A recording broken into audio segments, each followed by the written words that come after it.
I'm Kayla, Product Manager at Federal Signal, and I'd like to talk about NSF certification. Federal Signal's NSF certified products are listed to the NSF ANSI 2 standard for food equipment, which establishes the minimum sanitation and protection requirements for the unit's design, fabrication, materials, construction, and performance. Choosing an NSF certified product provides confidence that the unit will perform optimally even after exposure to rigorous sanitation processes. The NSF certification covers 3 different zones of exposure: food zones, splash zones, and non-food zones. The Federal Signal products are not certified for use in food zones, as these are areas that come in direct contact with food, but that's okay because our products aren't intended for use in those environments anyways. Our products are certified for use in splash zones, which are areas where the product could come in contact with splashes or spills.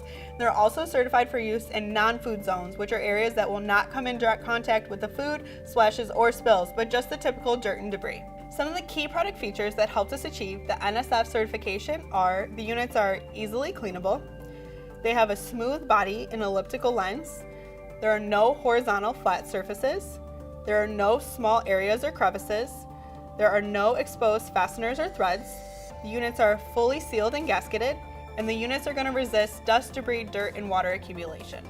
The NSF certification began as a food and beverage standard, but over time has been adopted by other industries that also prioritize sanitation and cleanliness in their environments. The NSF features also make this product ideal for automotive, aerospace, chemical, consumer products, medical device manufacturers and facilities, nutritional product facilities, pharma and biotech, plastics, water treatment, and wastewater facilities.